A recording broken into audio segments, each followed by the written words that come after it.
Kapolda Maluku memecat 5 anggota polisi, ada yang terlibat kasus asusila dan narkoba. Kapolda Maluku Irjen Pol Lotaria Latif memecat 5 anggotanya Rabu 7 Desember 2022. Upacara pemberhentian tidak dengan hormat PTDH ini berlangsung di lapangan Letkol Pol Kristina Tahapari, Tantui, Kota Ambon. Adapun mereka yang dipecat dari dinas kepolisian lantaran terlibat berbagai macam kasus seperti lari dari dinas, terlibat narkoba dan kasus asusila.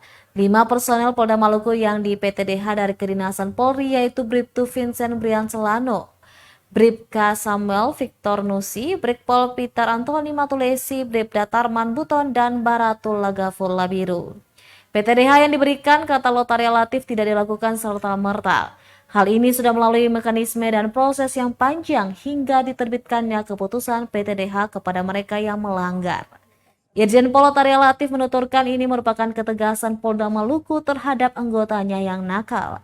Ia menyebut tidak ada tempat bagi personel yang terlibat kasus.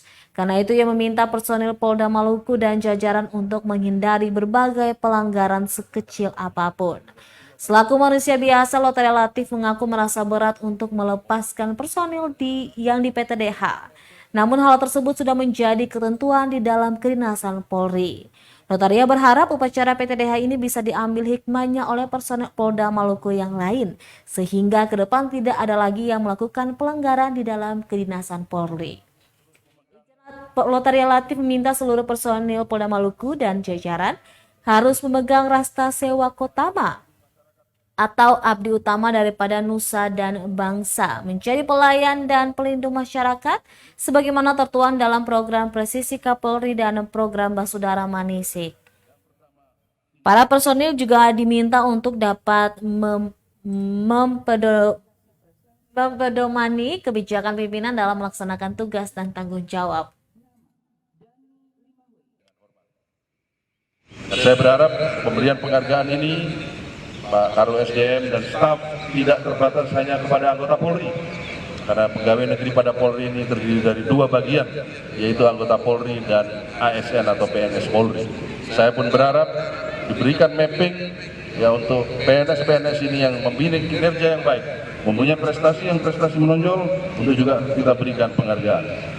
Para peserta upacara yang berbahagia, sebagai Kapolda saya berharap seluruh personil Polda Maluku dan jajaran harus terus memegang rasanti kita, rastra sewa kotama atau abdi utama daripada nusa dan bangsa, menjadi pelayan dan pelindung masyarakat sebagaimana program Presisi Kapolri serta program Basudara Manisik Kapolda Maluku.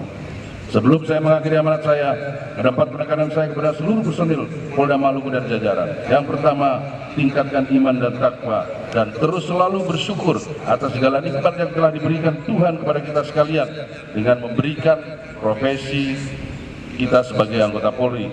Yang kedua, pahami dan pedomai kebijakan pimpinan dalam pelaksanaan tugas. 3, tingkatkan pembinaan anggota dan terapkan reward and punishment terhadap anggota secara seimbang.